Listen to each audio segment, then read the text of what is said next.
Hi hello నమస్తే welcome to విజయ మా ఊరు ఆడియో బుక్స్ ఛానల్. నేను విజయలక్ష్మిని.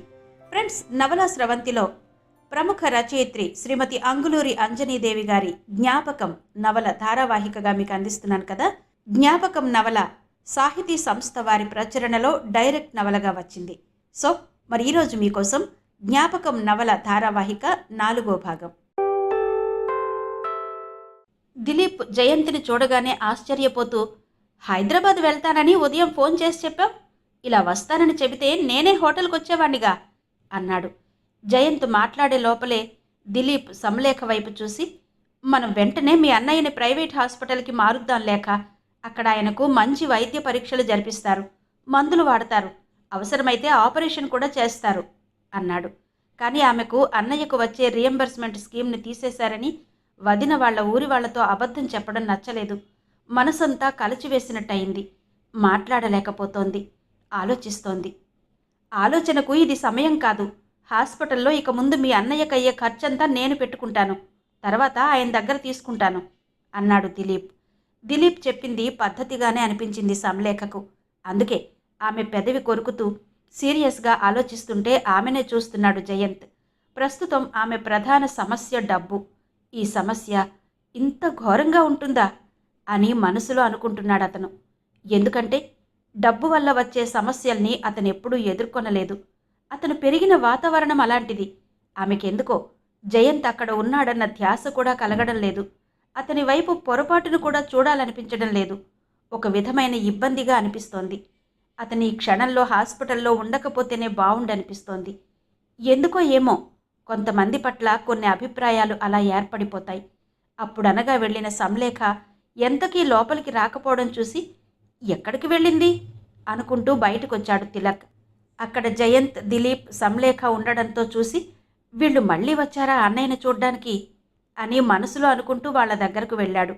అప్పుడే ఆటో దిగిన రాఘవరాయుడు, సులోచనమ్మ విచార వదనాలతో హాస్పిటల్లోకి నడుస్తూ చెట్ల కింద నిలబడి మాట్లాడుకుంటున్న ఆ నలుగురిని చూసి హడావిడిగా వాళ్ళ దగ్గరకు వెళ్ళారు. అంతవరకు ఏం జరిగిందో, వాళ్ళేం మాట్లాడుకున్నారో రాఘవరాయుడు సులోచనమ్మతోనూ చెప్పాడు దిలీప్. వెంటనే అంబులెన్స్ను మాట్లాడి రాజారాంని హైదరాబాద్లోని సూపర్ స్పెషాలిటీ హాస్పిటల్కు తీసుకెళ్లారు. అక్కడి ఫార్మాలిటీస్ని పూర్తి చేసి రాజారాంని అందులో చేర్పించారు. అతనికి శరవేగంగా వైద్యం అందుతోంది. రాజారాం హైదరాబాద్ వెళ్ళాక జయంత్ కూడా హోటల్ రూమ్ ఖాళీ చేసి హైదరాబాద్ వెళ్ళాడు. స్నానం చేసి తిని పడుకున్నాడే గాని జయంత్ మనసు ప్రశాంతంగా లేదు. తన బాధను ఇంట్లో వాళ్లతో పంచుకోలేకపోతున్నాడు. భోరున ఏడవాలనిపిస్తోంది. ఎంత ఏడ్చినా తన మనసు ఊరట చెందదేమో. దానికి కారణం ఒకప్పుడు సమలేఖ విషయంలో తను తీసుకున్న తొందరపాటు నిర్ణయం. అప్పుడేమనిపించలేదు గాని ఇప్పుడెందుకో ఆమె పక్కన దిలీప్ నిలబడినా, ఇంకెవరు నిలబడినా తట్టుకోలేకపోతున్నాడు. తను మాత్రమే ఆమె పక్కన నిలబడాలని, ఆమె సమస్యల్ని తనొక్కడే పరిష్కారం చేయాలని అతని మనసంతా ఒక విధమైన వింత భావన ఆవరిస్తోంది. అసలు తను ఆదిపురి వెళ్ళింది ఆమె కథ చదివి అభినందించాలని. కానీ అదేం జరగలేదు. ఇంకేదో జరుగుతోంది. మనసులో చిత్ర విచిత్రమైన మార్పులొస్తున్నాయి. ఇవన్నీ ఆదిపురికి వెళ్ళకముందే అంతర్గతంగా తనలో ఉన్న భావనలా, లేక అక్కడ వాళ్ళ ఇంటి వాతావరణాన్ని చూశాక కలిగిన స్పృహన అన్నది తెలియడం లేదు. ఏది ఏమైనా సమలేఖ తనకి కావాలనిపిస్తోంది. సమలేఖ కాకుండా తన జీవితంలోకి ఇంకే అమ్మాయి వచ్చినా తను ఆనందంగా ఉండలేడు. లక్ష్యం లేని చదువు ఎంత వృధానో ఆనందం లేని జీవితం కూడా అంతే. అందుకే తన మనసులోని మాటను తన స్నేహితుడైన దిలీప్తోనే ముందుగా చెప్పాలనుకున్నాడు.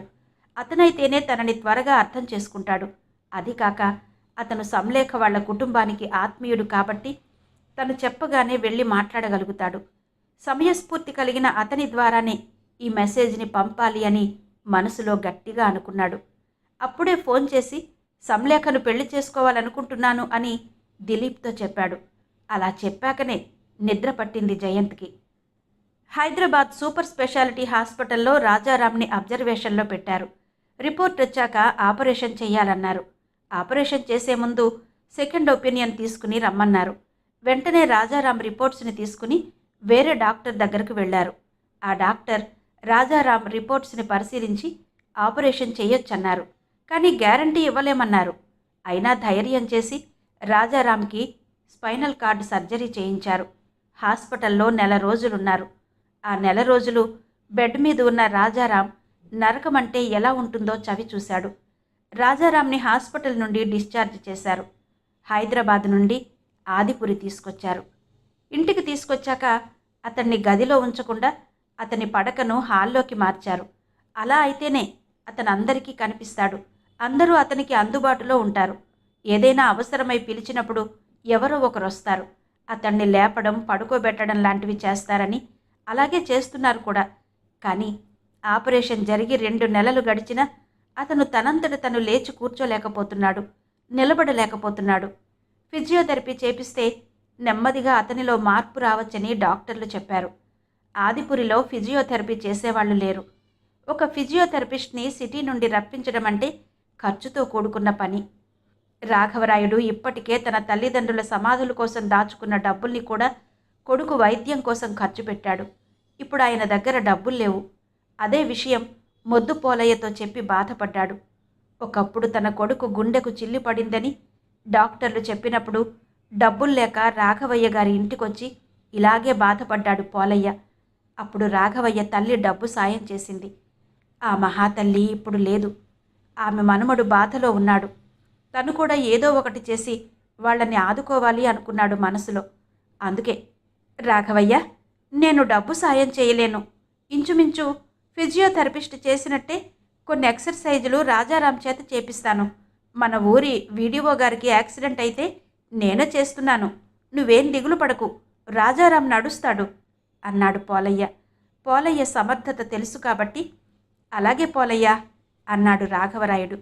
అప్పటి నుండి ఉదయం సాయంత్రం మొద్దు పోలయ్య వచ్చి రాజారాం చేత కొన్ని ఎక్సర్సైజులు చేయించి ఒళ్ళంతా ఆకుపసరు పూసి వెళ్తున్నాడు. దిలీప్ హైదరాబాద్ వెళ్ళి అక్కడ ఒక పేరున్న పత్రికలో బ్యూరో ఇన్ఛార్జిగా చేరాడు. ఫ్యామిలీని హైదరాబాద్కు మార్చుకుంటూ రాజారాంను చూసి వెళ్లాలని హస్వితను తీసుకుని ఆదిపురికి వచ్చాడు. కొద్దిసేపు రాజారాం దగ్గర కూర్చున్నారు. హస్విత దిలీప్లకు సులోచనమ్మ టిఫిన్ పెట్టి కాఫీ ఇచ్చి మర్యాద చేసింది. మీరు మాట్లాడుతూ ఉండండి, హస్వితని నా గదిలోకి తీసుకెళ్తాను అంటూ హస్వితను తన గదిలోకి తీసుకెళ్ళింది సంలేఖ. మాటల మధ్యలో జయంత్ ప్రపోజల్ గురించి సంలేఖతో చెప్పింది హస్విత. సంలేఖ మౌనంగా ఉందే తప్ప మాట్లాడలేదు. ఆమె ముఖంలోకి పరిశీలనగా చూస్తూ అతను చాలా మారాడని చెప్పింది హస్విత. ఇప్పుడు కూడా మాట్లాడలేదు సంలేఖ. చూడులేఖ, అవకాశాలు ఎప్పుడూ రావు. వచ్చినప్పుడు వాటిని అవమానించకూడదు, గౌరవించి హత్తుకుపోవాలి అంది మందలింపుగా హస్విత. సంలేఖ వెంటనే లేచి పుస్తకాలున్న షెల్ఫ్ దగ్గరికి నిలబడింది. అవసరం లేకపోయినా అందులో పుస్తకాలను అటు ఇటు మారుస్తూ ఉంది. అది గమనించిన హస్వితకు సంలేఖ ఎందుకలా చేస్తోందో అర్థమై ఆ విషయాన్ని వదిలేసి వేరే కబుర్లాడుతూ కూర్చుంది. దిలీప్ కూడా అదే సమయంలో రాఘవరాయుడు సులోచనమ్మను కూర్చోబెట్టి రాజారాం సమక్షంలోనే జయంత్ గురించి మాట్లాడాడు. జయంత్ సంలేఖను పెళ్లి చేసుకుంటానన్నట్టు చెప్పాడు. ఆసక్తిగా విని జయంత్ కుటుంబం గురించి అడిగారు. అతని కుటుంబం గురించి దిలీప్కి పెద్దగా తెలియకపోయినా ఇంటర్లో అతను తన రూమ్మేట్ అని, మంచి ఉద్యోగంలో ఉన్నాడని చెప్పాడు. ఆ రోజు తనతో హాస్పిటల్కు వచ్చింది జయంతే అని గుర్తు చేశాడు. దిలీప్ ఏది చెప్పినా ఆలోచించే చెబుతాడని ఆ కుటుంబ సభ్యుల అభిప్రాయం. అందుకే శ్రద్ధగా విన్నారు. దిలీప్ రాఘవరాయుడిని ఉద్దేశించి, అంకుల్, జయంత్ ఇంకో మాట కూడా మీతో చెప్పమన్నాడు అన్నాడు. ఏంటన్నట్టు చూశారు అందరూ ఒకేసారి. దిలీప్ చాలా ప్రసన్నంగా చూస్తూ, రాజారాం వైద్యం కోసం వాళ్ళకి చాలా డబ్బు ఖర్చయి ఉంటుంది. ఇప్పుడు కట్నం అడిగినా వాళ్ళు ఇవ్వలేరు. మన సంప్రదాయం ప్రకారం ఆడపిల్ల పెళ్లి వాళ్లే చెయ్యాలి కాబట్టి పెళ్లి చేస్తే చాలు, ఇంకేం వద్దు అన్నాడు. అతను కేవలం సంలేఖ మీద ఉన్న ఇంట్రెస్ట్తోనే అలా అంటున్నాడు అంకుల్. లేకుంటే అతని వివరాలను గనక మ్యారేజ్ బ్యూరోలో లిస్టులో ఉంచితే, నెట్లో పెడితే అమ్మాయిల తల్లిదండ్రులు తప్పకుండా క్యూ కడతారు. దీన్ని మీరు అర్థం చేసుకుని ప్రొసీడ్ అవ్వండి అన్నాడు దిలీప్. వాళ్ళు వెంటనే ఏ విషయం చెప్పకుండా, మేము ఆలోచించుకుని నీకు ఫోన్ చేసి చెబుతాం దిలీప్, మాకు కొద్దిగా టైం ఇవ్వు, సంలేఖ అభిప్రాయం కూడా తీసుకోవాలి కదా అన్నారు. అలాగే అంటూ దిలీప్, హస్విత కొద్దిసేపు కూర్చుని వెళ్ళిపోయారు. సంలేఖను పిలిచి జయంత్ గురించి చెప్పి, నువ్వెలా చెబితే అలా చెయ్యాలనుకుంటున్నామమ్మా. పెళ్లి విషయంలో మా బలవంతం ఎప్పుడూ ఉండదు, నీ ఇష్ట ప్రకారమే జరుగుతుంది అన్నారు. కుటుంబ సభ్యులంతా అక్కడే ఉన్నారు. సంలేఖ తండ్రి వైపు చూసి, నాన్న, నాకు కొంతకాలం ఉద్యోగం చేసి మిమ్మల్ని చూసుకోవాలనుంది. ఇప్పుడే పెళ్ళొద్దు అంది. వాళ్ళు సంలేఖ మాటల్ని అర్థం చేసుకున్నారు. మమ్మల్ని చూసుకోవడానికి అన్నయ్యలున్నారు కదమ్మా అని అనలేక, ఆలోచించు సంలేఖ, ఇలాంటి మంచి సంబంధాలు మళ్ళీ మళ్ళీ రావు. మా గురించి ఆలోచించకు. అది కాక ఆడపిల్ల ఉద్యోగం చేస్తూ తెచ్చిపెట్టింది తిని కూర్చోవాలంటే మా వల్ల ఏ పని కాదు. ముందు నీకు పెళ్లి చేసి పంపిస్తే చాలు. నువ్వు మాకు పంచభక్ష పరమాన్నాలు పెట్టినంత భాగ్యం అన్నారు. సరే నాన్న, నేను ఆలోచించి చెబుతాను. అంతవరకు మీరు వాళ్ళకి మాట ఇవ్వకండి. ఇంకా మంచి సంబంధాలు వస్తాయేమో చూద్దాం అంది. సులోచనమ్మ కూతురికి నచ్చ చెప్పాలని చూసింది. ప్రయోజనం లేదు. ఎంత చెప్పినా వినని సంలేఖకు ఆ సంబంధంపై మనసు లేదని తెలిపోయింది. ఇంకేం మాట్లాడినా కూతురితో వాదించినట్టవుతుందని ఎవరి పాటికి వాళ్ళు మౌనంగా ఉండిపోయారు. రాజారాం చెల్లెలి గురించి ఆలోచిస్తూ టీపాయ్ మీద ఉన్న పేపర్ అందుకోబోయాడు. శరీరంలో పట్టు లేనందువల్లనో ఏమో వెంటనే మంచం మీద నుండి కిందికి జారాడు. అది చూసిన సులోచనమ్మకి గుండె జారినట్టయి, అయ్యో అయ్యో, రాజారాం కింద పడిపోయాడు, త్వరగా రండి, ఎక్కడున్నారు? తిలక్, సంలేఖ, వినీలా అని గట్టిగా కేకలేస్తూ కొడుకు దగ్గరికి పరిగెత్తింది. వెంటనే క్రిందికి వంగి చంటి పిల్లాడిని వాటేసుకున్నట్టే పట్టుకుని మంచం మీదికి చేర్చాలని చూసింది. ఆమె వల్ల కావడం లేదు. ఎంత ప్రయత్నించినా చేతుల్లో నుంచి జారుతున్నాడు. తిలక్ ఇంట్లో లేడు. సంలేఖ ఎవరో రచయిత రాసిన సీరియల్ని కట్ చేసి బైండింగ్ చేయించి భద్రపరుచుకోవాలని పత్రికలు ముందేసుకుని తన గదిలో కూర్చుని ఉంది. తలుపు పెట్టి ఉండడంతో తల్లి కేక ఆమెకు వినిపించలేదు. వినీల అత్తగారి గొంతు విని సుడిగాలిలా వచ్చింది. వెంటనే రాజారాం నడుం కింద చెయ్యి వేసి లేపి మంచంపై పడుకోబెట్టింది. కొడుకును ఆ స్థితిలో చూడాల్సి వచ్చినందుకు ఏడు పాపుకోలేక పవిట కొంగును నోటికి అడ్డంగా పెట్టుకుని వంటగదిలోకి వెళ్ళింది సులోచనమ్మ. వినీల ఆయాసపడుతూ నిటారుగా నిలబడి నడుం మీద చేతులుంచుకుని భర్త వైపు కోపంగా చూస్తూ, గట్టిగా ఒక్క నిమిషం కూర్చోలేరు, నిలబెట్టినా నిలబడలేరు. మీకు పేపర్ ఎందుకు? పేపర్ చదివి ప్రపంచాన్ని తెలుసుకుని ఏం చెయ్యాలి? ఒకవైపు ట్రాక్టర్ కింద పడి కాళ్ళు చచ్చుబడిపోయాయి. ఇలా నెల రోజులకు ఒకసారి మంచం మీద నుంచి కింద పడి ఇంకా ఏం పోగొట్టుకోవాలని? పడ్డప్పుడల్లా లేపలేక చచ్చిపోతున్నా. ఈ రోజు నుండి నేను లేపను. మీ తమ్ముడితో లేపించుకోండి. ఊరి మీద పడి బలాదూరుగా తిరుగుతున్నాడు అంది. ఒక్క క్షణం బాధగా చూసి కళ్ళు మూసుకున్నాడు రాజారాం. అతనికి హైదరాబాద్ హాస్పిటల్లో ఆపరేషన్ జరిగాక ఏం జరిగిందో గుర్తొస్తోంది. రాత్రి పగలు నొప్పులతో పక్క కుదిరేది కాదు. రాత్రంతా తనకు 5-6 సార్లు పాన్ పట్టాల్సి వచ్చేది. మోషన్ వచ్చినట్టే అనిపించేది. వచ్చేది కాదు. ఇటు తిరిగి పడుకుంటే అటు తిరిగి పడుకోవాలని, అటు తిరిగి పడుకుంటే ఇటు తిరిగి పడుకోవాలని అనిపించేది. శరీరంలో గ్రిప్ లేక తనంతట తను తిరగలేకపోయేవాడు. వార్డ్ బాయ్ని పిలిస్తే విసుక్కునేవాడు. వినీలను పిలిస్తే నిద్ర నటిస్తూ పలికేది కాదు. తిలక్ని పిలిస్తే, వదినా లే, అన్నయ్య పిలుస్తున్నాడు అనేవాడు. హాస్పిటల్లో కూడా నన్ను నిద్రపోనివ్వవా అంటూ తిలక్ మీద గయ్యమంటూ లేచేది. అందరూ వింటే బావుండదని తిలకే వచ్చి తన పనులు చేసేవాడు. హాస్పిటల్ నుండి ఇంటికొచ్చాక కూడా తిలక్నే చెయ్యమంటోంది.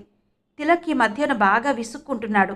నిన్న ఉదయం, తిలక్, కొంచెం మీ అన్నయ్యను లేపి పాలు తాగించి వెళ్ళు అని వినీల అంటే తిలక్ కోపంగా చూశాడు. ఆయన పనులు నేనెందుకు చెయ్యాలి? నువ్వే చేసుకో. లేదంటే ఆయన సొమ్ము తిని ఐపీ పెట్టి వెళ్ళారే, వాళ్ళని పిలు. నాకేమైనా ఆయన సంపాదనలోంచి ఓ రూపాయి అయినా తీసిచ్చావా? అదే ఇంకో అన్నయ్య అయితే, తమ్ముడు, ఈ రోజుల్లో బైక్ లేకుంటే షేమ్రా, మంచి డ్రెస్సులు లేకుంటే నామోషీరా, మంచి తిండి ఇప్పుడు కాకుండా ఎప్పుడు తింటావు అని ఎంతంటే అంత డబ్బులిచ్చి ప్రేమగా చూసేవాడు. అలాంటిదేం లేదు, ఈ అన్నయ్య చేయలేదు అంటూ దూరంగా వెళ్ళి నిలబడ్డాడు. వినీల ఉరిమి చూసింది.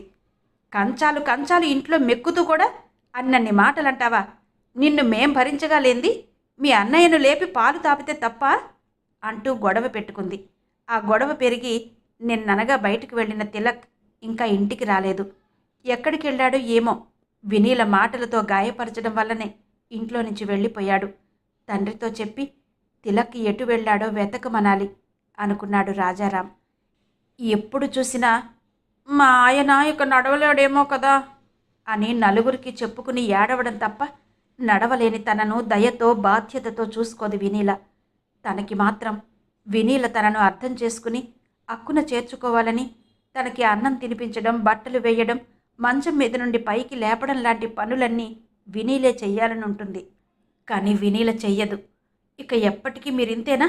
నా జీవితమేంటండి ఇలా తగలబడిపోయింది అని ఏడవడం మాత్రం చేస్తుంది. తను మాత్రం ఏం చెయ్యగలడు? అంతా క్షణాల్లో జరిగిపోయినట్టు తన బ్రతుకే ట్రాక్టర్లో ఉన్న షామియానాల కింద, కుర్చీల కింద పడి నలిగిపోయింది. నడవలేకపోతున్నాడు. ఇతరులతో పనులు చేయించుకోవాలంటే ప్రాణం చచ్చిపోయినట్టు అనిపిస్తోంది. ఆ రోజు చచ్చిపోయున్నా బావుండేది. ఎందుకీ ఆధారపడి బ్రతికే బ్రతుకు? ఎవరిని ఉద్ధరించడానికి? ఎవరిదో చెయ్యి శుతిమెత్తగా గుండెలపై నిమురుతుంటే కళ్ళు మూసుకుని ఉన్న రాజారాంకి ఆ చెయ్యి వినీలదే అనిపించి, ఇది కళా నిజమా అన్నట్టు ఉక్కిరి బిక్కిరయ్యాడు. కళ్ళు తెరిచాడు. వినీల కనిపించలేదు. ఆమె ఎప్పుడో వెళ్ళిపోయింది. తన గుండెలపై చెయ్యి వేసి నిమురుతున్నది తన తల్లి సులోచనమ్మ. అమ్మా అంటూ తల్లి చెయ్యి పట్టుకుని చూశాడు. వినీల రాజారాంని కసురుకుని వెళ్ళిపోయినప్పుడే ఆమె వచ్చి కూర్చుంది. ఆమెకు తెలుసు తన చేతి స్పర్శ రాజారాం బాధను పూర్తిగా తగ్గించలేదని. ఎందుకంటే వినీల దృష్టిలో రాజారాం ఖాళీ విస్తరి. ఏ భార్యకైనా అన్నీ ఉన్న విస్తరి ముందు కూర్చుని తృప్తిగా తినాలని ఉంటుంది. అలాంటప్పుడు ఏమీ లేకుండా, ఉండి లేనట్టు అనిపించే రాజారాంతో ఏముంటుంది? ఎవరైనా సహజమైన వాటిని సహజంగానే ఒప్పుకోవాలి. కానీ నిస్సహాయ స్థితిలో ఉన్న రాజారాంను మరీ ఇంత నీరు కారిపోయేలా చెయ్యడం వినీలకి పద్ధతి కాదు. రాజారాం తల్లి మనసును అర్థం చేసుకున్నవాడిలా అమ్మా అని పిలిచాడు. ఆర్తిగా చూశాడు. ఆమె గుండె ఆర్ద్రమైంది. నాకు తెలుసు నాన్న నీ బాధ. ఏం చేద్దాం? కర్మల్ని తప్పించుకోలేం కదా. నువ్వేంటో నీకు తెలుస్తోంది కాబట్టి దేన్నైనా జీర్ణించుకోవడానికి ప్రయత్నించు. అంతర్మథనాన్ని తగ్గించుకో. కోడలి సంగతి నీకు తెలియందేముంది? నిన్నేదో అంటుందని నేను కూడా కోపంతో కోడలి మీద నోరు చేసుకుంటే ఇంట్లో ఎవరికీ మనశ్శాంతి లేకుండా పోతుంది అంది. తల్లి మాటల్ని అర్థం చేసుకుంటున్నాడు రాజారాం.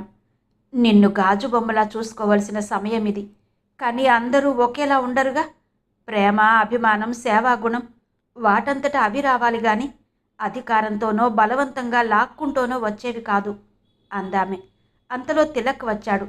తల్లి అన్నయ్యతో ప్రేమగా మాట్లాడడం చూసి భరించలేకపోయాడు. అక్కడే నిలబడ్డాడు. రాజారాం తమ్ముడిని చూసి సంతోషపడి, రా తిలక్, వదిన ఏదో అన్నదనేగా నిన్నటి నుండి నువ్వు ఇంటికి రాంది. కానీ మీ వదిన పిచ్చిదిరా, దాని మాటలు పట్టించుకోకు. నేను చూడు, తనేం చేసినా తనేం మాట్లాడినా ఫీల్ అవుతున్నానా అంటూ సర్ది చెప్పబోయాడు. తిలక్ రాజారాంని కాళ్ల నుంచి తల వరకు చూసి ఎగతాళిగా నవ్వాడు. నువ్వు ఫీల్ అయ్యి ఏం చెయ్యగలవు? నేను ఫీల్ అయ్యి ఒక రోజంతా బయట ఉండి వచ్చాను. రేపటి నుండి అసలు ఇంట్లోనే ఉండను. పని చూసుకున్నాను అన్నాడు తిలక్. పనా? ఏం పనిరా అడిగాడు రాజారాం. తల్లి ముఖంలో కూడా అదే ప్రశ్న. గనుల్లో పని. గనుల్లో పనా? అంటే మట్టి తట్టలు మోస్తావా? ఇప్పుడు నువ్వు డిగ్రీ చేస్తున్నావురా. ఇంకొద్ది రోజులు కష్టపడి చదివావంటే డిగ్రీ చేతికొస్తుంది, ఏదో ఒక ఉద్యోగం వస్తుంది అన్నాడు రాజారాం ఎమోషనల్గా. నాకు తెలిసి డిగ్రీలే కాదు, ఎంఏలు చేసిన వాళ్ళు కూడా ఆటోలు నడుపుతున్నారు. నేను మట్టి తట్టలు మోయడానికి సిద్ధపడి వెళుతున్నాను. మీరు ఆపినా నేను ఆగను. నాకు తిండి కావాలి. తింటున్న ప్రతిసారి ఈ ఇంట్లో ఎవరేమంటారో తెలియడం లేదు. తెలిసి తెలిసి భరించడానికి నేను నీలాగా కుంటివాడినో గుడ్డివాడినో కాదు అన్నాడు రాత్రి వినీల మాటల్ని గుర్తు చేసుకుంటూ. ఆ మాటలు రాజారాంకి చెల్లున తగిలాయి. నిన్నెవరంటారు తిలక్? ఆ పనొద్దురా, ఇంకేదైనా చూసుకో అంది బాధగా సులోచనమ్మ.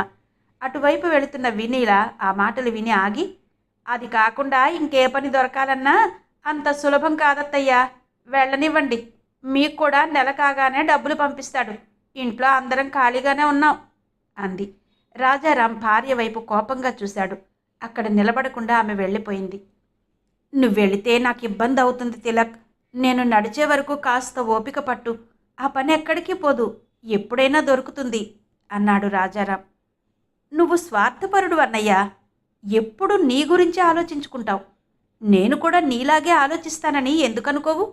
నాకు కూడా నీలాగే సౌకర్యంగా ఉండాలనుంది.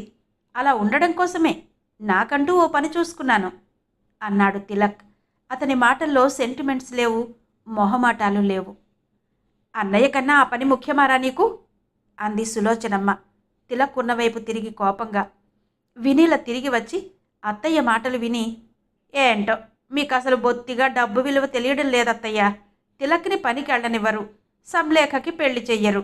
అసలు సంలేఖకి పెళ్ళయి వెళ్ళిపోతేనే మనకి మంచి రోజులు వస్తాయట, మన పంటలు కూడా బాగా పండుతాయట. మొన్న మా ఊరి వాళ్ళు అంటుంటే విన్నాను, ఎదిగిన ఆడపిల్లను ఎక్కువ రోజులు ఇంట్లో ఉంచుకోకూడదట అంది. అప్పుడే గదిలో నుంచి బయటకొచ్చిన సంలేఖ ఆ మాటలు విని షాక్ తిన్నది. సులోచనమ్మ పరిస్థితి కూడా అలాగే ఉంది. ఆ షాక్లో నుంచి వాళ్ళు తేరుకునే లోపలే తిలక్ వెళ్ళి బ్యాగ్లో తన డ్రెస్సులు కొన్ని పెట్టుకున్నాడు. అప్పుడే పొలం నుండి వచ్చిన తండ్రితో తను గనుల్లోకి పనికి వెళుతున్నట్టు చెప్పాడు. రాఘవరాయుడు వెళ్ళొద్దన్నాడు. తిలక్ వినలేదు. బ్యాగ్ని భుజానికి తగిలించుకుని ఎంత చెప్పినా వినకుండా ఇంట్లో నుంచి బయటకు అడుగు పెట్టబోతుంటే రాఘవరాయుడు తిలక్ బ్యాగుని వెనక నుంచి పట్టుకుని ప్రాధేయపడ్డాడు. ఆ పనొద్దురా, నోటికాడి చదువు పోగొట్టుకుని అదేం పని? నా మాట విను. అంతగా పని చేయాలని ఉంటే మన పొలం పక్కనే ఓ 4 ఎకరాలు పొలం కౌలుకు తీసుకుని చేసుకుందాం, గౌరవంగా ఉంటుంది అన్నాడు. తిలక్కి మండింది. అడ్డుగా ఉన్న తండ్రిని కింద పడేలా నెట్టి విసురుగా తన బ్యాగ్ లాక్కున్నాడు. నువ్వు నన్ను ఎందుకుండమంటున్నావో నాకు తెలుసు. నీ మాట విని ఇక్కడే ఉండి నీ పెద్ద కొడుక్కి సేవ చేయలేను. ఆయన్ని కన్నందుకు నువ్వు అమ్మ చెయ్య, లేకుంటే ఆయన్ని కట్టుకున్నందుకు వదిన్ని చెయ్యమనండి. మధ్యలో నాకేం కర్మ? ఆ పీడ వద్దనే నేను వెళ్ళేది. అడ్డులే అన్నాడు. తిలక్ ఆ మాటలు ఇంట్లో అందరికీ వినిపిస్తూనే ఉన్నాయి. రాజారాంలో చచ్చుబడిన నరాలు తమ్ముడి మాటలతో ఇంకా చచ్చుబడిపోయాయి. సులోచనమ్మ భర్తను గట్టిగా పట్టుకుని, రెక్కలొచ్చిన పక్షిని కాళ్ళు పట్టుకుని ఆపాలన్నా ఎగిరిపోవాలన్న కాంక్షతో ముక్కుతో పొడుస్తుందండి, వదిలేయడమే మంచిది అంది. ఆమె అలా అంటున్నప్పుడు ఆమెలోని తల్లి పేగు తల్లడిల్లిపోయింది. వదిలేయడానికి మనం మనుషులమా పక్షులమా? ఆవేశంగా అన్నాడు రాఘవరాయుడు. ఇప్పుడు ఈ ప్రశ్నలు ఎవరి కోసం వేస్తున్నారు? ఎవరు వాటికి సమాధానం చెబుతారని? ఒక్క క్షణం మౌనంగా ఉండి నా మాట వినండి. వాడికి మట్టి తట్టలు మోసుకునే రాత రాసిపెట్టి ఉంటే మనం ఆపగలమా? వాడికి ఆ రాత రాసింది మనం కాదుగా. వాడిని పుట్టించావు అంతే. కాళ్ళు చేతులు లక్షణంగానే ఉన్నాయి, వెళ్ళి బ్రతుకుతాడు. కానీ మన కళ్ళ ముందే రాజారాం అవిటివాడయ్యాడు. తిలక్ చెప్పినట్టు రాజారాంని మనమే చూసుకోవాలి. మనకి తోడుగా సంలేఖ వినీలా ఉన్నారుగా అంది. అలా అంటున్నప్పుడు ఆమె గొంతుకి దుఃఖపు పొర అడ్డుపడింది. రాఘవరాయుడు కళ్ళలో కన్నీళ్లు తిరిగాయి. బెడ్ మీద పడుకుని ఉన్న రాజారాంని చూసి కదిలిపోయాడు. అందరూ చూస్తుండగానే తిలక్ వెళ్ళిపోయాడు. తిలక్ వేగానికి దూకుడికి అడ్డుగా ఎవరు వెళ్ళినా అవమానపడాల్సిందే. అందుకే ఆ ఇంట్లో అందరూ తిలక్కి భయపడతారు, ఒక్క వినీల తప్ప. భారతదేశాన్ని చదవాలంటే వివేకానందుణ్ణి చదివితే చాలన్నది ఎంత సత్యమో, తనకంటూ ఓ వ్యక్తిత్వం ఉంటే ప్రపంచం మొత్తం తన ముందు మోకరిల్లుతుందన్నది అంతే సత్యం. ఇప్పుడు తనకి వ్యక్తిత్వం ఉందా అని తనను తాను ప్రశ్నించుకుంది సంలేఖ. ఉంటే వదిన అనే మాటలకి ఎందుకు చలించదు? తనకేవైనా అన్నయ్యలాగా కాళ్ళు లేవా? మంచంలో ఉండి ఆయనకు మతిపోయింది అని వదిన ఎన్నిసార్లన్నా చలించకుండా ఉండడానికి? అయినా పంటలు పండకపోవడానికి కారణం ప్రకృతి వైపరీత్యాలే కాని తన పెళ్లి కాదుగా. ఎంత దారుణంగా మాట్లాడింది! సంలేఖ ఇంకా షాక్లోనే ఉంది. అన్నం తినాలన్నా ఆమెకు ఆకలనిపించలేదు. మొన్నో రోజు వినీల మామగారితో పొలం వెళ్ళి గడ్డి కొయ్యకముందే వేలికో కట్టు కట్టుకుని, వేలు తెగింది ఇంటికెళ్తాను మామయ్య అని అబద్ధం చెప్పి ఇంటికి రావడం సంలేఖ చూసింది. ఇంటికొచ్చిన వినీలను చూసి సులోచనమ్మ కూరగాయలు తరిగి పెట్టమంటే, అయ్యో అత్తయ్య, నాకు వేలు తెగింది అంటూ వేలు చూపించి, సంలేఖతో చేయించుకోండి అత్తయ్య, తను వంటలో మీకు హెల్ప్ చేసి చాలా రోజులైందిగా అంది. సులోచనమ్మ కంగారుగా చూసి, వద్దు, సంలేఖను పిలవద్దు, దాన్ని రాసుకొని. అదేదో పత్రికల వాళ్ళు సీరియల్స్ పోటీ పెట్టారట. ఒకవైపు కాలేజీకి వెళుతూనే రాత్రి పగలు నిద్ర లేకుండా కూర్చుని రాసుకుంటోంది. రాసిన దాన్ని డీటీపీ చేయించుకుని ప్రూఫ్లు దిద్దుకుంటోంది. దాన్ని డిస్టర్బ్ చేయకు అంది. డీటీపీ అంటే మాటలా? బోలెడు డబ్బులు కావాలి, ఎలా వస్తున్నాయో అంటూ కళ్ళు చక్రాల్లా తిప్పింది వినీల. సులోచనమ్మకి అర్థం కాక, ఎలా రావడమేంటి? దాని కథలు కొన్ని ప్రత్యేక సంచికల్లో బహుమతులు గెలుచుకున్నాయిగా. ఆ డబ్బుల్ని డీటీపీకి వాడుకుంటున్నానని నాతో చెప్పింది అంది. అవునా అత్తయ్య? నేను ఇంకోలా అనుకున్నానే. ఈ మధ్య కాలేజీకి వెళ్ళే కొందరు అమ్మాయిలు ఇంట్లో వాళ్ళు డబ్బులు ఇవ్వకపోతే బాయ్ ఫ్రెండ్స్ దగ్గర తీసుకుని మేనేజ్ చేసుకుంటుంటారట. మీరెలాగూ తనకి డబ్బులు ఇవ్వరు కదా, తను కూడా అలాంటి పనే చేస్తుందేమో అనుకున్నాను అంది. ఆ మాటలు వినగానే సులోచనమ్మ కోపంతో బాధతో విలవిలలాడింది. రోజురోజుకి వినీల మరీ ఘోరంగా తయారవుతోంది. నోటికి ఎంత వస్తే అంత మాట్లాడుతోంది. ఏదో ఒకటి మాట్లాడి ఎదుటివారిని గాయపరుస్తుంది. కారణం లేకుండానే బాధ పెడుతుంది. ఇష్టం వచ్చినట్టు ఇబ్బంది పెడుతుంది. ఈర్ష్యతో అసూయతో మనసు పాడు చేసుకుని తనలో లేనిది ఇతరుల్లో చూసి ఓర్చుకోలేకపోతోంది. ఏదో ఒకటి మాట్లాడి ఎదుటివారిని గాయపరుస్తుంది. కారణం లేకుండానే బాధ పెడుతుంది. కానీ పరిహాసానికైనా ఎవరి మీద నింద వెయ్యకూడదని శాస్త్రాలు చెబుతున్నాయి. చేయనిది చేసినట్టు, చూడకపోయినా చూసినట్టు, వినకపోయినా విన్నట్టు అపవాదులు ఆపాదిస్తే వాటిని తప్పించుకోగల సమర్థత అందరిలో ఉండదు. అసక్తతతో దుఃఖంతో వాళ్ళు విడిచిన వేడి నిట్టూర్పు ప్రభావం బాధ పెట్టిన వారిపై తప్పకుండా ఉంటుంది. ఎవరి ఉసురు తగిలిందో తన కొడుకు మంచం దిగి నడవలేకపోతున్నాడు. అత్తగారు మాట్లాడకపోవడంతో, మాట్లాడరేమత్తయ్యా, డబ్బులుంటే ఏ చిట్టీలు కట్టుకోవడానికో, సినిమాలు చూడడానికో, చీరలు కొనడానికో, నగలు చేయించుకోవడానికో వాడుకోవాలి కానీ ఈ రాయడమేంటో, ఈ ప్రూఫ్లేంటో ఓ పట్టాన అర్థమై చావదు నాకు. అదేమంటే ఇంట్లో దగ్గడానికి లేదు, తుమ్మడానికి లేదు, అటు ఇటు తిరిగి వస్తువులు సర్దడానికి లేదు. తలుపు కిర్రుమన్నా మామయ్య గారు విన్నారంటే ఊరుకోరు. అది రాసుకునేది కనిపించట్లే అంటూ కేకలేస్తారు. హాడలి చస్తున్నా అంది వినీల. ఆ మాటకి సులోచనమ్మతో పాటు పక్క గదిలో ఉన్న సంలేఖ కూడా ఆశ్చర్యపోయారు. వెంటనే ముఖం అదోలా పెట్టి, నేను కూడా చదువుకున్నదాన్నే అత్తయ్య. సంలేఖ కన్నా 2 సంవత్సరాల పెద్దదాన్ని. రాయలేకపోయినా ఏదైనా ఓ నవల చదువుకుంటూ కూర్చుంటే ఒప్పుకుంటారా మీరు? ఏ ఇంట్లోనైనా కూతురుకో న్యాయం, కోడలికో న్యాయం అంటారే, ఇదిగో ఇదే. వేలు తెగినా పని చెయ్యాలి, కాలు తెగినా పని చెయ్యాలి.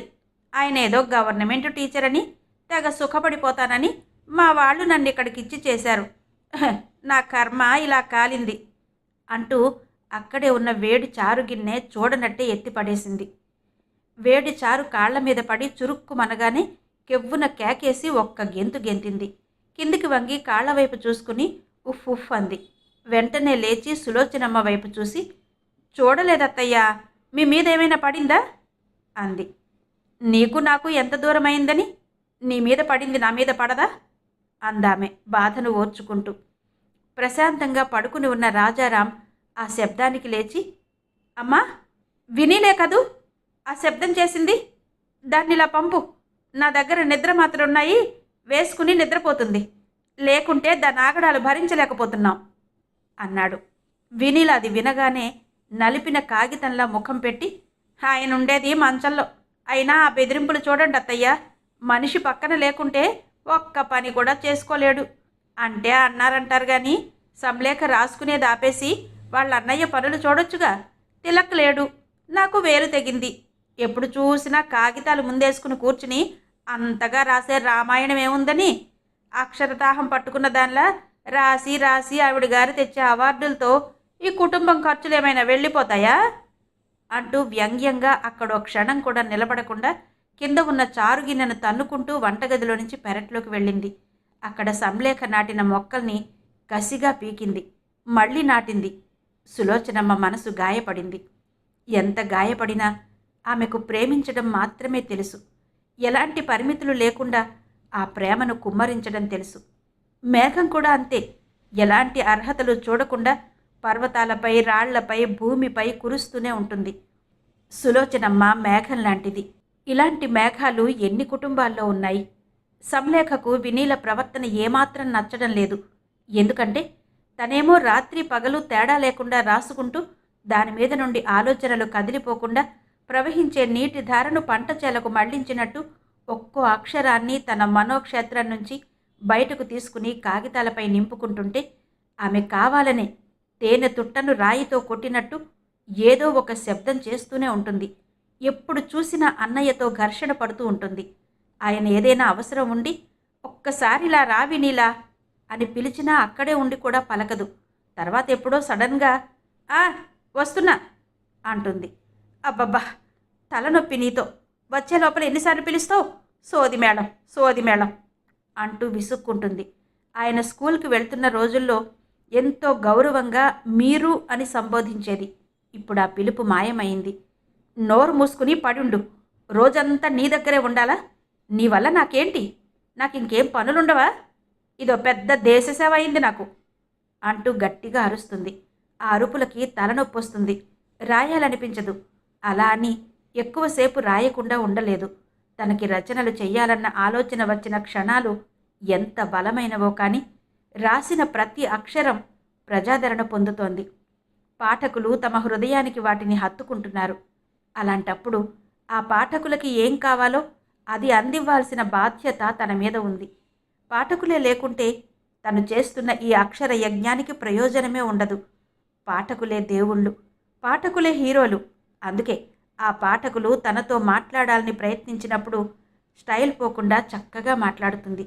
అది చూసి, నీతో మాట్లాడేది మా ఊరి ఆదిగాడి కొడుకు, వాడితో మాటలేంటి? ఎప్పుడు చూసినా పేపరో పత్రికో పట్టుకుని తిరిగి పిచ్చి వెదవ్వాడు. వాడు చదవడం, నువ్వు రాయడం. నువ్వు రాసింది మేం చదివామని ఎవరు చెప్పినా చాలు, ముఖంలో బల్బు వెలిగించుకుని మాట్లాడుతుంటావు. నువ్వు మాట్లాడగానే జన్మేదో ధైర్యమైనట్టు అదో పెద్ద ఆరాధన వాళ్లలో, చూడలేక చచ్చిపోతున్నా అంటుంది వినీల. చచ్చేంత సన్నివేశం లేకపోయినా చచ్చిపోతున్నాను అనడం అలవాటైపోయింది నీకు, అందులోంచి బయటికి రారాదు అంది ఒకసారి సరదాగా సంలేఖ. ఉరిమి చూసి, నువ్వు నాకు చెప్పేదానివా? పని పాట లేకుండా కూర్చుని ఊహించుకుంటూ రాసుకునే నీలాంటి వాళ్ళకేం తెలుస్తుంది నా విలువ అంది వినీల. వదిన అంటే బాధపడతావు గాని ఇంట్లో వాళ్ళని సాధించడం కోసం పగలంతా కష్టపడతావు. ఎలా సాధించాలో ఆలోచించుకుంటూ రాత్రంతా కష్టపడతావు. నువ్వెంత కష్టపడ్డా నా అంత పేరు నీకొస్తుందా? నాకున్నంతమంది అభిమానులు నీకుంటారా అంది సంలేఖ. ఆ మాటలు వినగానే ఊపిరి బిగబట్టి ఉడుక్కుంది వినీల. ఆ తర్వాత ఏం జరుగుతుందో దాని పర్యవసానమేంటో అప్పుడు ఊహించలేదు సంలేఖ. ఊహించి ఉంటే అలా అనేది కాదు. సంలేఖ రాయడమే కాదు, పుస్తకాలు బాగా చదువుతుంది. పత్రికల్లో వచ్చిన గొప్ప గొప్ప కథల్ని, మంచి మంచి సీరియల్స్ని కట్ చేసి పెట్టుకుంటుంది. రకరకాల పుస్తకాలు సేకరించి పెట్టుకుంటుంది. అప్పుడప్పుడు ఓ గంట రాసుకోవడం ఆపి వాటిని చదువుకుంటుంది. అలా చదవడం వల్లనే ఎక్కువ విషయాలను తెలుసుకుంటుంది. కొత్త విషయాలను తెలుసుకుంది. విలువైన మాటల్ని మనసులో నోట్ చేసుకుంటూ జ్ఞానాన్ని సంపాదించుకుంది. చాలా రోజుల క్రితం దిలీప్ రచన అంటే అక్షరాల కూర్పు కాదు, ఒక కొత్త ప్రపంచాన్ని సృష్టించగలగాలి, ఆ సృష్టి కూడా అద్భుతంగా ఉండాలి అంటూ తను చదివిన ఒక నవల గురించి చెప్పాడు. ఆ నవల పేరు కాలాతీత వ్యక్తులు. డాక్టర్ పి శ్రీదేవి 1950లో రాసిన నవల అది. ఆ నవలలో ఇందిర పాత్ర మధ్యతరగతి అమ్మాయికి నిర్భయంగా ఉండడం నేర్పే మనోధైర్యపు క్రాష్ కోర్సు లాంటిది. నువ్వు తప్పకుండా చదువు. అందులో పూర్తిగా పోగొట్టుకునేదాకా దేని మీద ఆశ వదులుకోలేం, ప్రయోజనాలు లెక్క చూసుకుని ఆ పైన మమతలు పెంచుకోం, అవి ఏర్పడతాయంతే. ఈ జీవితంలో ఏది ఉచితంగా రాదు. మన చుట్టూ ఉన్న మనుషుల విలువలు మన కష్టదినాల్లోనే తెలుస్తాయి అనే వాక్యాలు నాకు బాగా నచ్చాయి. నువ్వు తప్పకుండా చదువు అన్నాడు దిలీప్. ఆ నవలను లైబ్రరీ నుండి తెచ్చిపెట్టుకుందే గాని రాసుకుంటూ చదవనే లేదు. ఇప్పుడు చదవాలి అనుకుంటూ లేచి పుస్తకాల షెల్ఫ్ ముందు నిలబడింది. ఆ నవలను తను ఎక్కడుంచిందో అక్కడ చూసింది. కనిపించలేదు. చకచక షెల్ఫ్ మొత్తం వెతికింది. ఎక్కడా లేదు. కంగారెక్కువైంది. కారణం అది లైబ్రరీలో నుంచి తెచ్చిన నవల. ఆ నవలే కాదు, ఏ నవల తను పెట్టుకున్న స్థలంలో లేదు. వాటిని ఎవరు మార్చారు? ఆశ్చర్యపోతూ ఒక్కో నవల పేజీలు తిప్పి చూసి షాక్ తింది. ఆ పేజీలన్నీ సరిగ్గా లేవు. కొన్ని గ్రంథాలయాల పుస్తకాల్లో ఎవరికి కావలసిన వాక్యాలను వాళ్ళు కట్ చేసుకుని వెళ్ళినట్టు ఒక్కో బుక్లో చాలా పేజీలు బ్లేడుతో కట్ చేసి ఉన్నాయి. సంలేఖ అంతటితో ఆగకుండా ఇంకా ఏదో అనుమానం వచ్చి తను కట్ చేసి పెట్టుకున్న సీరియల్స్ని, కథల్ని తిప్పి చూసింది. అవి కూడా అలాగే ఉన్నాయి. ఒక కథలో పేపర్ ఇంకో కథలో, ఒక సీరియల్లో పేపర్స్ ఇంకో సీరియల్లో కలిసిపోయి ఉన్నాయి. అవన్నీ కావాలని ఎవరో విడగొట్టి కలిపినట్టే ఉన్నాయి. వాటిని సరిచేయడం అంత సులభం కాదు. ఆమెకు తెలియకుండానే భయంతో, బాధతో మనసు, శరీరం వణికిపోయాయి. వదినా వదినా అంటూ అన్నయ్య ఉండే హాల్లోకి వెళ్ళింది సంలేఖ. సంలేఖ ముఖం అప్పటికే ఎర్రబడి ఏదోగా ఉంది. ఎప్పుడూ లేనిది రాజారాంకి బత్తాయి పండ్లు తొనలు ఒలిచి నోట్లో పెడుతోంది వినీల. నువ్వు నా గదిలోకేమైనా వచ్చావా వదినా? అడిగింది సంలేఖ. వచ్చాను. ఏ రాకూడదా? రాకూడదంటే చెప్పు, రాను అంది తెలివిగా వినీల. రాకూడదని కాదు, అందులో పుస్తకాలన్నీ కట్ చేసున్నాయి అంది సంలేఖ. నేను కట్ చేశానా నీ డౌట్? ఇదిగో ఈ నవల మాత్రమే నీ గదిలో నుంచి తెచ్చుకున్నాను. బోరుగా ఉందని. అది ఇంకా చదవను కూడా లేదు. కావాలంటే తీసుకో అంది వినీల. సంలేఖకు పిచ్చి కోపం వచ్చింది. అన్నయ్య, వదిన నా బుక్స్ కట్ చేసింది. బైండింగ్ కోసం పెట్టుకున్న పేపర్లన్నీ ఒకదానిలో ఒకటి కలిపేసింది. ఇప్పుడెలా అన్నయ్య? ప్రూఫ్లు దిద్దుకున్న డీటీపీ పేపర్స్ కనిపించడం లేదు. దాని సీడీ కూడా నా దగ్గర లేదు అంది.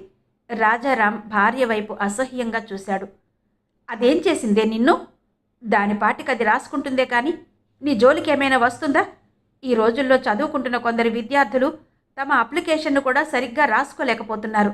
అలాంటిది అది జీవితాలను కథలుగా రాసి మంచి పేరు సంపాదించుకుంటోంది. చూసి గర్వపడాలి కానీ ఇలా చేస్తారా ఎవరైనా అన్నాడు. వెటకారంగా నవ్వి, గర్వపడాలా? తను రాసిన కథలన్నీ మా ఊరిలో వాళ్ళ జీవితాలకి దగ్గరగా ఉన్నాయని తిట్టుకుంటున్నారు. అదేం పేరో ఆ పేరు చూసుకుని మీరంతా తెగ మురిసిపోతున్నారు. చేసేవేవో మంచి పనులు చేయమని చెప్పొచ్చుగా. చూడగానే ముఖం మీద తిట్టే పనులు ఎందుకు చేయడం? రాయడం ఆపేయమని చెప్పలేరా? అదేదో గొప్ప పని అయినట్టు మీరంతా బ్రహ్మరథం పట్టేస్తుంటే ఆవిడగారు ఇంకా రెచ్చిపోయి, ఎంతైనా నా అంత గొప్ప పేరు నీకు వస్తుందా వదినా అంటూ నన్ను మొన్న దెప్పి పొడిచింది. అయినా కాలక్షేపం చేయడానికి రాయడమే దొరికిందా అంది. నీకు చేతకాని పని ఇంకెవ్వరు చేసినా నువ్వు తట్టుకోలేవు. నీకంటూ ఓ పని లేదు, తృప్తి లేదు. తింటున్న ఏడుపే, పడుకున్న ఏడుపే. ఎప్పుడు చూసినా నా కర్మ ఇలా తెల్లారిందే అంటూ దుఃఖించడం తప్ప ఇంకేం చేతగాదు నీకు అన్నాడు రాజారాం. చెల్లెలు బాధపడుతుంటే భార్య మీద కోపం వస్తోంది రాజారాంకి.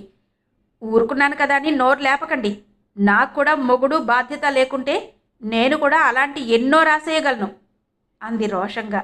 రాజారాం ఆమె మాటల్ని పట్టించుకోకుండా, మరిప్పుడు దాని పుస్తకాల మాటేంటి? అలాంటి వెధవ పని ఎందుకు చేశావు అని అడిగాడు. వినీల కళ్ళు పెద్దవి చేస్తూ, ఆ పని చేసింది నేను కాదు.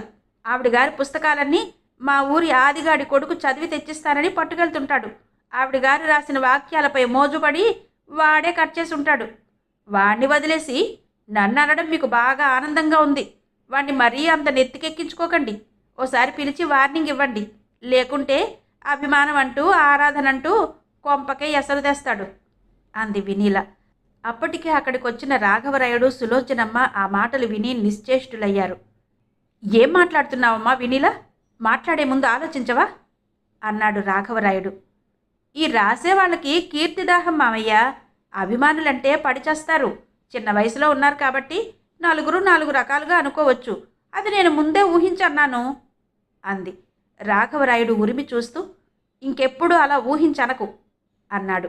రాజారాంకి భార్య వైపు చూడబుద్ధి కాక పక్కకు తిరిగి పడుకోలేక అలాగే పడుకుని గట్టిగా కళ్ళు మూసుకున్నాడు. సులోచనమ్మ వినీల భుజం పట్టుకుని, చూడమ్మా, నువ్వు ఆడపిల్లవే కదా. నీ ఇంట్లో ఆడపిల్లనే ఇలా ఊహించి మాట్లాడొచ్చా? పాఠకుల అభిమానం ఏ రైటర్కైనా ప్రాణంతో సమానం. దానికి నువ్వు మసిపూసి చూడొచ్చా అంది. అత్తయ్య చేతిని తన భుజం మీద నుండి నెమ్మదిగా తొలగించి లేచి నిలబడింది వినీల. ఏమాత్రం తొట్రుపాటు లేకుండా, అత్తయ్య, ఎప్పటికీ ఈ ఇంట్లో ఉండేదాన్ని నేను. వెళ్ళిపోయే సంలేఖకి సపోర్ట్ ఇచ్చి మాట్లాడతారేంటి? నేను ఆడపిల్లను కాబట్టే సాటి ఆడపిల్ల గురించి సరిగ్గా అర్థం చేసుకుని మాట్లాడుతున్నాను. ఆ మాత్రం అర్థం చేసుకోరే అంది. రాజారాం కళ్ళు తెరిచి, నీకసలు ఏం తెలుసని వాగుతావే? నోరు తప్ప బుద్ధుందా నీకు అన్నాడు. మీరుండండి, నేను వాగడం లేదు, మాట్లాడుతున్నాను. అయినా మీకేం తెలుసని నాకు బుద్ధి లేదంటున్నారు? మంచంలో నుంచి లేపి నిలబెట్టి పట్టుకున్న గట్టిగా 4 అడుగులు వెయ్యలేరు.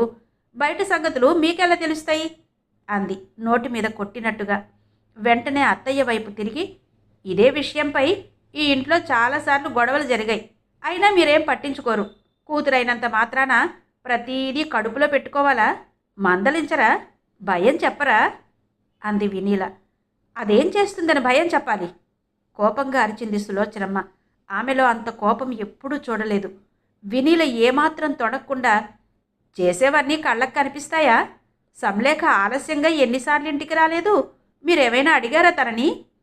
అడిగాను, సమాధానం కూడా చెప్పింది. ఇప్పుడు అవన్నీ ఎందుకు? మీరేమడిగారో తనేం చెప్పిందో నాకు తెలుసు. ఏదో సాహిత్య సంస్థలతో సంబంధం ఉన్న ఒక లెక్చరర్ సిటీలో జరిగే సభలకి తనని తీసుకెళ్లాడని, అందుకే ఆలస్యమైందని చెబుతుంది. ఈ వయసు నుండే సాహిత్య సభలు ఎందుకు నీకు అని మీరు అడగరు. ఎప్పుడు చూసినా సభలు, చర్చలు, పెద్ద పెద్ద రైటర్స్తో పరిచయాలు, ఉత్తర ప్రత్యుత్తరాలు, సెల్ ఫోన్ లేకపోయినా కమ్యూనికేషన్కి ఏం తక్కువ లేదు. ఇంట్లో వాళ్ళ పేరు చెడగొట్టి తనొక్కతే ఉన్నత శిఖరాలు ఎక్కాలని చూస్తోంది. ఇవేవి మీకు తెలియవు. అందుకే త్వరగా పెళ్లి చేసి పంపండి. ఆ ఏడుపేదో అక్కడే ఏడుస్తుంది అంటూ కడుపులో విషాన్నంతా వెళ్ళగక్కింది.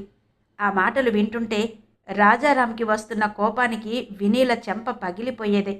కానీ బెడ్ మీద నుండి అతనంత సులభంగా లేవలేడు. వదిన మాటలు ఎక్కడి నుండి ఎక్కడికి పాకుతున్నాయో సంలేఖకు అర్థమై అయోమయంగా చూస్తూ, వదిన, నీకు నేనంటే అసూయ, ఈర్ష్య. నువ్వేం చేసినా నన్ను ఇబ్బంది పెట్టాలనే చేస్తుంటావు అంది. నువ్వలా అంటావని నాకు తెలుసులే. వీళ్లలాగూ నీకు పెళ్లి చెయ్యరు. కనీసం ఆ తిరుగుళ్ళైనా మానుకో అంది వినీల. నేను తిరుగుతున్నానా? ఏం మాట్లాడుతున్నావు వదిన నువ్వు? అంది సంలేఖ. వదిన మాట్లాడే మాటలు వింటుంటే నరాలు తెగుతున్నంత బాధగా ఉందామెకి. కోడల్ని రాఘవరాయుడు సహించలేకపోతున్నాడు. కూతుర్ని ఓదార్చలేక, కోడల్ని భరించలేక, ఆ కోపాన్ని ఎవరి మీద చూపించాలో అర్థం కాక పక్కనే ఉన్న భార్య చెంప చెళ్ళుమనిపించాడు. ఒక్క క్షణం అంతా నిశ్శబ్దం. గాలి ఆగినట్టు ఊపిరి బిగబట్టారందరూ. ఊహించని ఆ దెబ్బకి చెంపని చేత్తో పట్టుకుని భర్తనే చూస్తోంది సులోచనమ్మ. నువ్వసలు మనిషివేనా? వంటిల్లు తప్ప ఇంకేం పట్టించుకోవా? ఏం చేస్తున్నావు ఇంట్లో ఉండి? మీ మాటలు వింటుంటే పెద్ద చిన్న తేడా లేకుండా పోతోంది. బొత్తిగా భయం లేకుండా పోతోంది అని కోపంతో ఊగిపోయాడు రాఘవరాయుడు. అప్పటికప్పుడే ఆ వాతావరణం బీభత్సంగా మారింది. వదిన ముందు తండ్రి తల్లిని కొట్టడం తట్టుకోలేకపోయింది సంలేఖ. దుఃఖాన్ని ఆపుకుంటూ గద్గద స్వరంతో, నాన్న, ఇదంతా నా వల్లనేగా జరుగుతోంది. వదిన అన్నట్టు నేను పెళ్లి చేసుకుని వెళ్ళిపోతే ఇంతటితో ఈ సమస్య ఉండదు కదా అని అక్కడి నుండి పరిగెత్తుతున్నట్టే తన గదిలోకి వెళ్ళి గట్టిగా తలుపు వేసేసుకుంది. ఆ తలుపు శబ్దానికి రాజారాం ఉలిక్కిపడి, నాన్న, సంలేఖ అలా వెళ్ళి ఏమైనా చేసుకుంటుందేమో, వెళ్ళి ఆపండి నాన్న అన్నాడు. కొడుకు భయాన్ని చూసి తన కోపాన్ని తగ్గించుకుంటూ, అదంత పిరికిదేం కాదులేరా, ఆత్మహత్య మహాపాపమని నాకెన్నోసార్లు చెప్పి నన్ను బ్రతికించింది అంటూ అక్కడుండకుండా భార్యకు ముఖం చూపించలేక పొలం వైపు వెళ్ళాడు రాఘవరాయుడు. మామగారి విశ్వరూపం చూసి బెత్తరిపోయిన వినీల నోటి మాట పడిపోయిన దానిలా అయింది. వెంటనే కిందికి వంగి అంతకు ముందే మార్చిన రాజారాం బెడ్షీట్ని ఉండలా చుట్టుకుని ఉతకడానికి వెళ్ళింది. పైకి మామూలుగా ఉన్న లోపల మాత్రం మామగారు అత్తగారిని కొట్టినందుకు మహదానందంగా ఉంది వినీలకు. జ్ఞాపకం, శ్రీమతి అంగులూరి అంజనీదేవి గారి నవల 4వ భాగం విన్నారు కదా. మిగిలిన కథ తరువాతి భాగాల్లో వినిపిస్తాను. అంతవరకు సెలవు. నమస్తే.